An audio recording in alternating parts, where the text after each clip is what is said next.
कभी सुना है कि यमदूत डर गए हों? उस रात डर गए थे एक कोढ़ी को देखकर।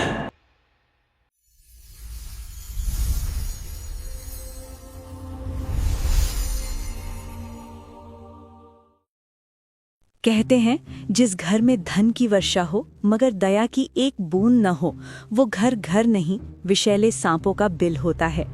इस हवेली की दीवारों में दौलत तो बहुत थी, लेकिन इंसानियत दम तोड़ चुकी थी। सेठ धनपत के पाप का घड़ा अब लबालब भर चुका था। बस छलकने के लिए एक आखिरी गुनाह की देर थी। थू थू अरे ओ रामू के बच्चे, ये क्या भरकर लाया है तू? मेरा गला जल गया। मालिक, कसम भगवान की, ये तो शहर से मंगवाया हुआ शाही तंबाकू है। मैंने खुद गुलाब जल से इसे साफ किया था सरकार। जबान लड़ाता है 2 टके के नौकर। हरामखोर, तुझे मेरी नाक पर भरोसा नहीं है? मुझे बदबू आ रही है, मतलब बदबू आ रही है। ये तंबाकू नहीं, ऐसा लग रहा है जैसे किसी मरे हुए जानवर का मांस चल रहा हो। मुनीम, ओ मुनीम, कहाँ मर गया तू? जरा देख तो सही, कहीं आसपास कोई कुत्ता तो नहीं मर गया। मेरा कीमती समय, मेरा शाही मूड और मेरा हुक्का सब सत्यानाश कर दिया। मालिक, अनर्थ हो गया। कोई जानवर नहीं मरा। ये बदबू तो जानवर से भी बदतर चीज की है। वो देखिए, अपनी हवेली की तरफ कौन आ रहा है? वो कोढ़ी दीनू। उसका पूरा शरीर सड़ा हुआ है मालिक। उसी के जख्मों की सड़ांध हवा के साथ उड़कर आपके हुक्के तक पहुंच गई। क्या? उस नीच की, उस कीड़े की इतनी हिम्मत? वो मेरी हवेली के सामने से गुजरा कैसे? उसकी गंदी हवा ने मेरे धर्म को, मेरे घर को सब अपवित्र कर दिया। आज तो मैं उसकी चमड़ी उधेड़ कर उसमें भूसा भरवा दूंगा, ताकि इस गांव में दोबारा कोई कोढ़ी पैदा होने की हिम्मत न करे। ओ कालिया, शेरा, कहाँ मर गए सबके सब? पकड़ो उसे, जाने ना पाए वो जिंदा। उस दिन सूरज आग नहीं नफरत बरसा रहा था। एक तरफ हवेली में दूध और शरबत बह रहा था और दूसरी तरफ सड़क पर एक बूंद पानी के लिए इंसानियत एड़ियां रगड़ रही थी।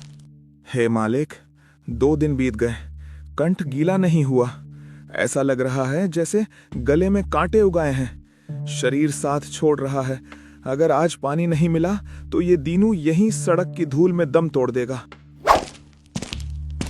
पानी, शीतल पानी, बस एक घूंट मिल जाए प्रभु, फिर चाहे प्राण ले लेना। ले पी ले पानी, अब चाट इसकी चढ़ को। साले कोढ़ी, तुझे पता नहीं, सेठ जी का हुक्म है, तेरी मनहूस परछाई भी इस हवेली की चौखट पर नहीं पड़नी चाहिए। अरे भैया, ये क्या अनर्थ कर दिया? पानी तो धरती का था, उस पर तो जानवर का भी हक होता है। मैं तो बस अपनी आग बुझाना चाहता था, तुमने तो अमृत को धूल में मिला दिया। कालिया की उस दुत्कार और अपमान ने दीनू को वहां से भागने पर मजबूर कर दिया। प्यासा दीनू अपनी जान बचाकर तो निकल गया, लेकिन सेठ का क्रोध अभी शांत नहीं हुआ था। उसी शाम सूरज ढलते ही सेठ धनपत ने गांव में एक भरी पंचायत बुलाई, ताकि दीनू के खिलाफ एक कठोर फैसला लिया जा सके। तू हकों की बात करता है, 2 कौड़ी के भिखारी? अरे ओ नाली के कीड़े, तेरी औकात गटर में सड़ने की है और तू मेरे शाही मटके को हाथ लगाने चला था। जानते हो, इस मटके की कीमत तेरी पूरी सड़ी हुई जिंदगी से ज्यादा थी। तूने मेरा नुकसान कर दिया। माई बाप, गलती हो गई, मुझ अभागे पर दया करो। ये शरीर का रोग तो भगवान का दिया है मालिक, इसमें मेरा क्या कसूर? मैंने कौन सा अपराध किया है? पीछे हट, दूर रह मुझसे, मुझे छूना मत वरना मुझे गंगा नहाना पड़ेगा। तेरा कसूर ये है कि तू अभी तक जिंदा है, धरती का बोझ है तू। अरे गांव वालों, मुंह फाड़कर क्या देख रहे हो?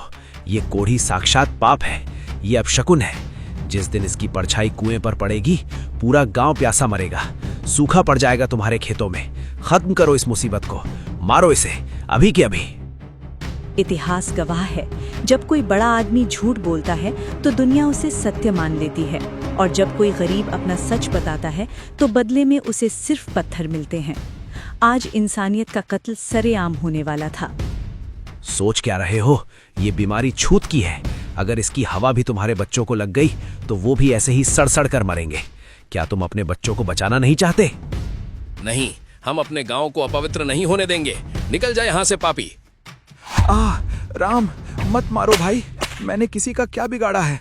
मैं तो खुद अपनी मौत का इंतजार कर रहा हूँ, मुझे जाने दो। मौत का इंतजार? तू तो यमराज को भी धोखा दे रहा है। मरता क्यों नहीं तू? मालिक, रोक लो इन्हें। मैं चला जाऊंगा, कसम से चला जाऊंगा। इंतजार क्यों करता है रे? आज हम तेरी मौत को खुद बुला लेते हैं। कालिया, ये रेंग रेंग कर बहुत दूर तक जाएगा और बीमारी फैलाएगा। इसकी दूसरी टांग भी तोड़ दे ताकि ये हिल भी ना सके। ले बेटा, अब तू रेंगना भी भूल जाएगा। माँ। बस बहुत हुआ नाटक। उठाओ इस कचरे को और शमशान के पास वाले गंदे नाले में फेंकाओ। चील कौवे खाएंगे तो गांव की सफाई हो जाएगी। चलो। पत्थर दिल पिघलते नहीं और मुर्दे कभी बोलते नहीं। दीनू को मरा हुआ समझकर दुनिया ने फेंक दिया, पर विधाता की पटकथा अभी बाकी थी।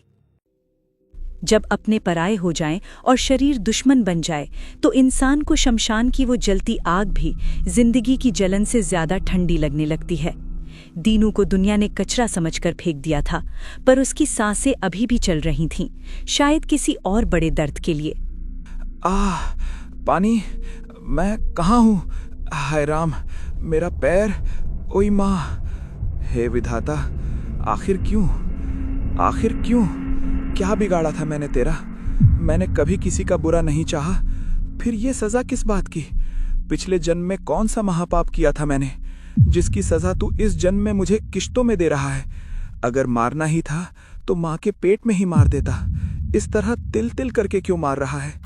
आखिरकार शरीर की पीड़ा और रूह के जख्मों से हार कर दीनू अपनी बची खुची ताकत समेटकर लड़खड़ाते हुए खड़ा हो गया। उसकी वीरान आंखों में अब जीने की उम्मीद नहीं, बल्कि मौत की तड़प थी। सामने बहती हुई गहरी नदी उसे अपनी आखिरी मंजिल दिखाई दे रही थी, जहां वो अपने सारे दुखों को हमेशा के लिए डुबो देना चाहता था। नहीं चाहिए मुझे ये भीख की जिंदगी, जहां ना इज्जत है, ना रोटी और ना ही कोई अपना। जब इंसान ही मुझे जानवर समझते हैं तो मैं इंसानों की बस्ती में क्यों रहूं? आज मैं ये सड़ा हुआ शरीर तुझे वापस करता हूँ। हे गंगा मैया, दुनिया ने मुझे अपनी चौखट से निकाल दिया, कम से कम तू मुझे अपनी गोद में संभाले। मुझे शांति दे माँ, मुझे मुक्ति दे। अलविदा दुनिया वालों, खुश रहो अपनी महलों में। दीनू अब जा रहा है। दीनू ने जैसे ही अपने प्राण त्यागने के लिए उस गहरे पानी की ओर कदम बढ़ाया, तभी एक चमत्कार हुआ। मौत की छलांग लगाने से ठीक एक पल पहले सन्नाटे को चीरती हुई एक ऐसी भारी और गूंजती हुई आवाज आई, जिसने दीनू के बढ़ते कदमों को हवा में ही थाम दिया। रुक जा मुसाफिर, ये कायरता क्यों? जीवन रणभूमि है दीनू, और पीठ दिखाकर भागते वो हैं जिनमें लड़ने का साहस नहीं होता। कौन है आप और मुझे क्यों रोका?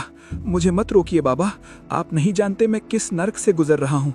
जिस समाज में मैं रहता हूँ उन्होंने मुझे कचरे की तरह फेंक दिया है। मेरे अपने परिवार ने मुझे त्याग दिया है। मेरा मर जाना ही सबके लिए अच्छा है। दुनिया ने ठुकराया है, बनाने वाले ने नहीं। आत्महत्या समाधान नहीं, सबसे बड़ा पाप है दीनू। जिसे तो नर्क कह रहा है वो तेरे ही पिछले कर्मों का मैल है, जो इस दुख की आग में जलकर साफ हो रहा है। तुझे अपने पाप धोने का एक सुनहरा मौका मिला है और तू इम्तिहान छोड़कर भाग रहा है। कैसा मौका महाराज? मजाक मत कीजिए। देखिए इसे, ये सड़ा हुआ शरीर, ये पस, ये बदबू, लोगों की गालियां, ये भीख मांगना, क्या ये मौका है? ऐसी जिंदगी से तो मौत 1000 गुना बेहतर है। तू जिसे अंत समझ रहा है वो एक नई शुरुआत है। दीनू, मैं तेरा ये कोढ़, ये असहनीय दर्द, ये गरीबी सब अभी इसी पल मिटा सकता हूँ। मैं तुझे वो सम्मान दिला सकता हूँ जिसके लिए तू आज तरस रहा है। क्या तुझे मुझ पर विश्वास है? क्या ये सच है प्रभु? क्या सच में मेरा ये कोढ़ जा सकता है? अगर ऐसा है तो मुझे बचा लीजिए। मैं जीना चाहता हूँ प्रभु, मुझे शरण में ले लीजिए। आप जो कहेंगे मैं करूँगा, आपकी हर बात मानूंगा। उठ, आंसू पोंछ ले। मैं तुझे अपनाऊंगा भी और रोग मुक्त भी करूंगा, लेकिन याद रखना मेरी राह कांटों भरी है। दीनू की आंखों में जीने की नई उम्मीद जगाकर कबीर परमात्मा ने उसे जीवन का एक गहरा रहस्य समझाया। वो जानते थे कि शरीर का कोढ़ मिटाने से पहले मन के अहंकार को मिटाना जरूरी है। इसलिए उन्होंने दीनू के सामने एक ऐसी शर्त रखी जो आग से भी ज्यादा तीखी थी। दीनू, मैं तुझे जीवन दान दूंगा, तेरे कोढ़ को काया में बदल दूंगा, लेकिन मेरी एक शर्त है, और याद रखना वो शर्त आसान नहीं है, वो किसी भी पहाड़ को उठाने से ज्यादा भारी है। शर्त? कैसी शर्त प्रभु? आप जो कहेंगे मैं करूंगा। ये जीवन अब आपका है। कहिए तो इसी वक्त जलती चिता में कूद जाऊं, कहिए तो अपनी खाल उतारकर आपके खड़ाऊं बनवा दूं। आग में नहीं कूदना है दीनू, आग में कूदना आसान है, अहंकार को मारना मुश्किल। तुझे अभी इसी वक्त वापस जाना होगा उसी हवेली में, और तुझे उस सेठ धनपत के पैर दबाने होंगे जिसने तुझे आज पत्थरों से मरवाया है और जानवर की तरह गांव से फेंकवाया है। ये आप क्या कह रहे हैं महाराज? उसी सेठ के पास? नहीं प्रभु, असंभव। वो इंसान नहीं, वो शैतान है। उसकी आंखों में मेरे लिए सिर्फ नफरत है। उसने पूरे गांव के सामने कसम खाई है कि अगर मैं दोबारा दिखा तो मुझे जिंदा जला देगा। आप मुझे जीवन दान देने की बात कर रहे हैं और भेज मुझे शेर के मुंह में रहे हैं। मैं वहां गया तो मेरी हड्डियां भी नहीं मिलेंगी। लोहे को लोहा ही काटता है दीनू, और जहर को जहर ही मारता है। तेरा इलाज किसी वैद्य के पास नहीं, तेरे उस दुश्मन के पास ही है। जब तू अपने दुश्मन के पैर छुएगा तब तेरा अहंकार और तेरा रोग दोनों भस्म हो जाएंगे। परंतु प्रभु, वो मुझे देखते ही मार डालेगा। विश्वास रख, वहां तेरी जान को सेठ से कोई खतरा नहीं है, बल्कि आज रात सेठ की जान को खतरा है। उसे तेरी जरूरत है। जा, मेरी आज्ञा का पालन कर। जाको राखे साइयां, मार सके न कोए, बाल न बांका करी सके, जो जग बैरी होए। गुरु के वचनों में वो शक्ति थी जिसने दीनू के डर को विश्वास में बदल दिया। मौत के मुंह में वापस जाना आसान नहीं था, लेकिन अपने प्रभु की आज्ञा को शिरोधार्य कर दीनू ने अपने कांपते कदमों को संभाला और अंधेरे में उसी हवेली की ओर चल पड़ा। हे कबीर साहब, आपकी आज्ञा मानकर आ तो गया, पर ये शरीर साथ नहीं दे रहा। पैर ऐसे कांप रहे हैं जैसे अभी जान निकल जाएगी। अगर पहरेदारों ने देख लिया या उन लठैतों नजर पड़ गई तो इस बार वो मुझे लाठियों से नहीं, सीधा तलवार से काट डालेंगे। बच गया, कोई नहीं है। अजीब बात है, इस हवेली में तो हमेशा शोर शराबा रहता था, आज यहाँ शमशान जैसा सन्नाटा क्यों है? पहरेदार भी दिखाई नहीं दे रहे। क्या सब सो गए हैं? अरे ये क्या, पूरा घर खाली पड़ा है और सेठ जी के कमरे में सिर्फ एक टिमटिमाता हुआ दिया जल रहा है। और ये कैसी अजीब आवाजें आ रही हैं, जैसे कोई बुरी तरह रो रहा हो या तड़प रहा हो। ओई, माँ मर गया, कोई तो आओ। ये तो सेठ की आवाज है, लेकिन ये तो शेर की तरह दहाड़ता था, आज बिल्ली की तरह क्यों रो रहा है? कहते हैं जब पाप का उदय होता है तो रेशम के गद्दे भी कांटों की तरह चुभने लगते हैं। जिस सेठ की एक हल्की सी खांसी पर 10 नौकर दौड़ पड़ते थे, आज उसकी चीखें सुनने वाला इस विशाल हवेली में कोई नहीं था। सारे बड़े वैद्य, हकीम और डॉक्टर अपनी दवाइयां समेटकर हार मानकर जा चुके थे, क्योंकि ये बीमारी शरीर की नहीं, कर्मों की थी। मर गया रे, कोई है? अरे कहाँ मर गए सबके सब? पानी लाओ, बर्फ लाओ, मेरे पैरों में आग लग गई है, कोई तो बुझाओ इस आग को। जल रहा है, सब जल रहा है। हे भगवान, ये कैसी सजा है? मेरी सारी दौलत ले लो, मेरा सब कुछ ले लो, बस मुझे इस जलन से मुक्ति दे दो। माँ, कोई तो बचाओ। हे कबीर साहब, ये मैं क्या देख रहा हूँ? ये तो तड़प रहा है। वही पैर जिसने आज दोपहर मुझे ठोकर मारी थी, आज वो पैर अंगारों की तरह जल रहे हैं। कैसा न्याय है ये? जिसने मुझे दर्द दिया, आज वो खुद दर्द का गुलाम बन गया है। नहीं नहीं, मुझे मत मारो, दूर रहो मुझसे। ये हवा में किससे बातें कर रहे हैं? यहाँ तो कोई नहीं है। दीनू जिसे सेठ का वहम समझ रहा था, दरअसल वो मौत की दस्तक थी। हवाओं का रुख बदला और कमरे में अचानक हड्डियों को जमा देने वाली ठंडक फैल गई। उसी पल अंधकार गहराया और सेठ के सामने साक्षात यमदूत प्रकट हो गए। अरे, अचानक इतनी ठंड क्यों हो गई? अभी तो पसीना आ रहा था, अब खून जम रहा है। समय समाप्त हुआ धनपत, बहुत पाप किए तूने, निर्दोषों को सताया, गरीबों का हक मारा। अब तेरा घड़ा भर चुका है, तैयार हो जा, तुझे बालों से पकड़कर घसीटते हुए यमलोक ले जाएंगे। नहीं, दूर रहो, मुझे मत ले जाओ, बचाओ। ठहर जा मित्र, इतनी जल्दी क्या है? अभी इसके प्राण कंठ में अटके हैं, अभी इसे थोड़ा और तड़पने दे। जब ये पानी पानी चिल्लाते हुए दम तोड़ेगा, तब इसकी आत्मा को खींचने का असली आनंद आएगा। हे भगवान, हे परमात्मा, ये कोई वहम नहीं, ये तो साक्षात यमराज के दूत हैं। काल खुद यहाँ खड़ा है। अगर मैं वहां गया और मैंने सेठ को छूने की कोशिश की तो ये राक्षस मुझे साथ ले जाएंगे। इन्हें लगेगा मैं सेठ का साथी हूँ। मुझे भाग जाना चाहिए, अभी के अभी। बाबा ने ये कहाँ फंसा दिया? जान बचाने के चक्कर में मैं तो मौत के अड्डे पर आ गया। भाग दीनू, अपनी जान बचा। भाग मत दीनू, यही तेरा इम्तिहान है और यही तेरी मुक्ति का द्वार है। मुक्ति नहीं, ये मौत का द्वार है प्रभु। वहां यमदूत हैं, वो मुझे खींच ले जाएंगे। यमदूत सिर्फ उसे छू सकते हैं जिसका रक्षा कवच कमजोर हो। तू भूल गया, जाको राखे साइयां मार सके न कोई। दीनू, दुनिया ने तुझे कांटे चुभाए हैं, पर तू उन कांटों के बदले फूल बो। बदला मत ले, बदलाव ला। जा, अपना हाथ उस पापी के जलते हुए पैरों पर रख। तेरी भक्ति ही आज इसकी ढाल है। क्षमा करें प्रभु, मैं डर गया था। मैं भूल गया था कि आप मेरे साथ हैं। आपकी आज्ञा सिर आंखों पर। अब जो होगा वो आपकी मर्जी। अरे, ये तुच्छ प्राणी कौन है? इसे हमारा भय नहीं। मूर्ख, वापस जा। अपनी मौत के पास क्यों आ रहा है? मेरे गुरु मेरे साथ हैं, मेरे गुरु मेरे साथ हैं।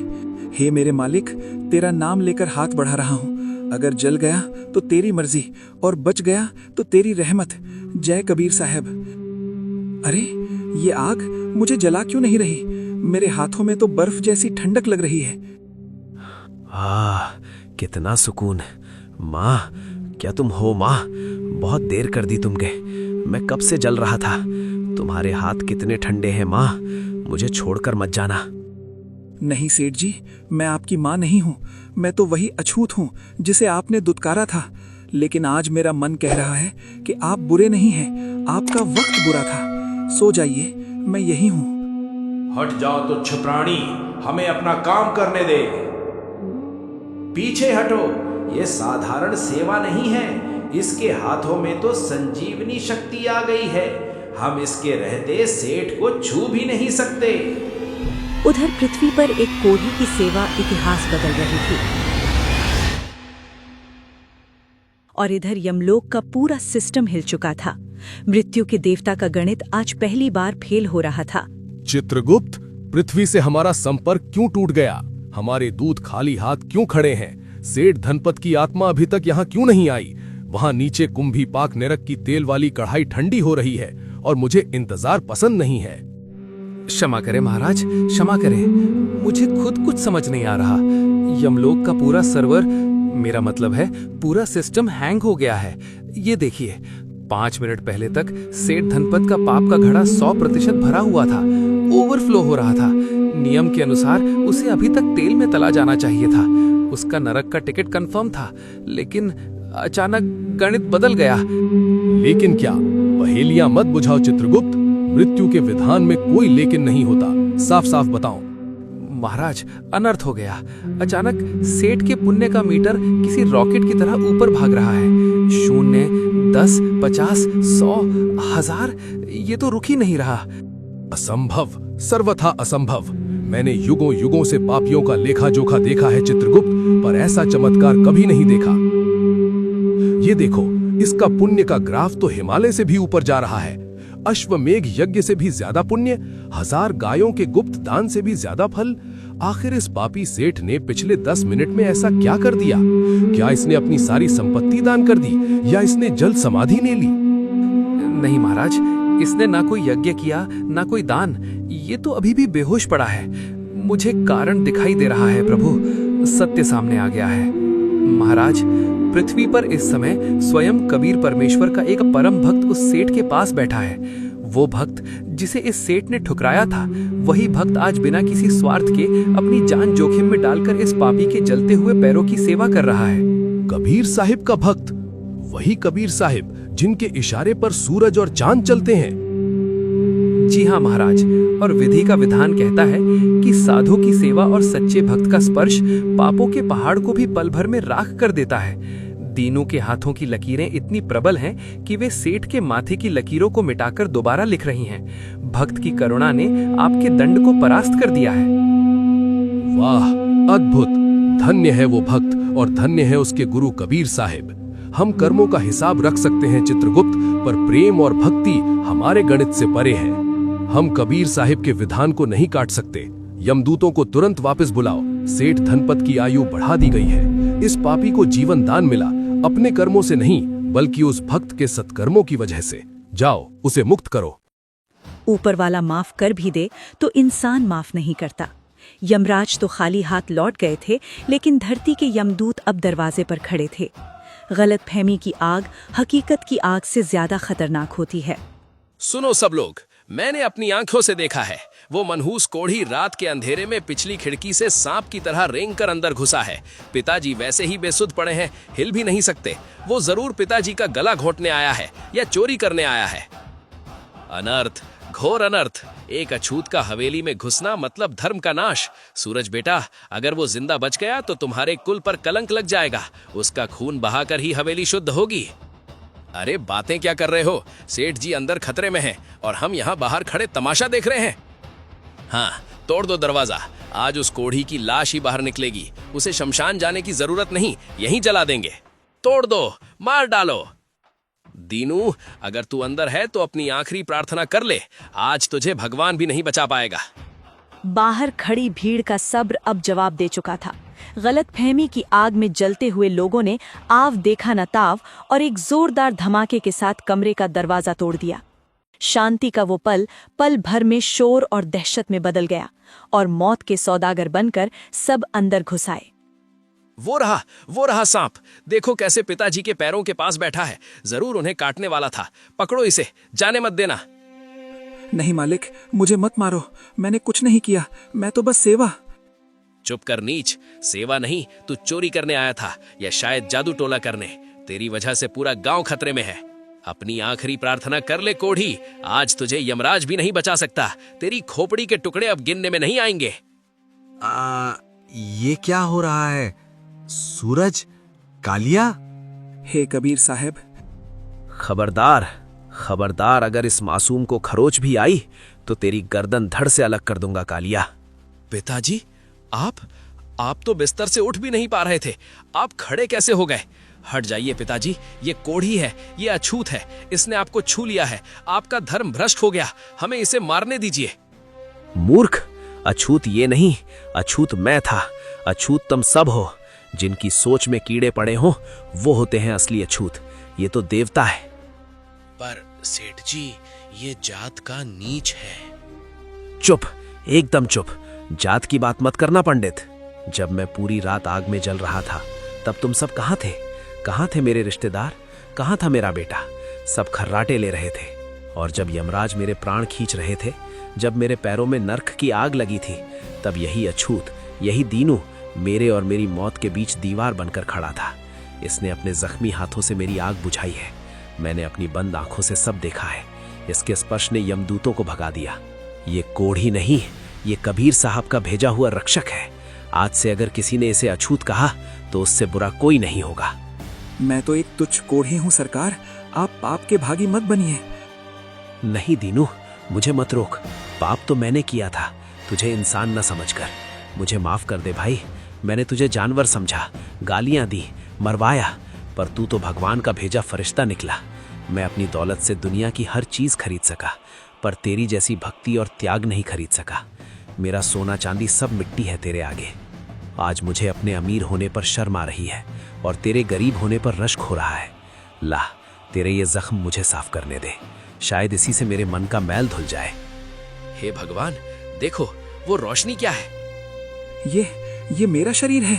कबीर साहब, मेरे मालिक, आपने अपना वादा पूरा किया प्रभु। आपने कोयले को हीरा बना दिया प्रभु। चमत्कार, साक्षात चमत्कार। धन्य हो, आज मेरी हवेली तीर्थ बन गई। उस दिन हवेली में सिर्फ दीनू का कोढ़ नहीं मिटा, बल्कि सेठ के मन का कोढ़ भी हमेशा के लिए मिट गया। सच ही कहा है कबीर साहिब ने, जाति न पूछो साधु की, पूछ लीजिए ज्ञान। जिसे दुनिया ने ठुकराया, उसे मेरे भगवान ने सबसे ऊंचा उठाया। बोलो कबीर साहब की जय, सत साहेब।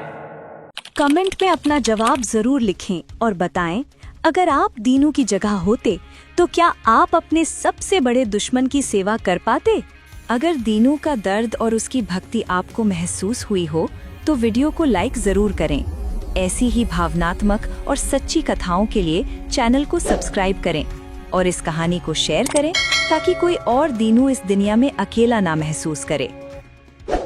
बोलो कबीर साहिब की जय, सत साहिब।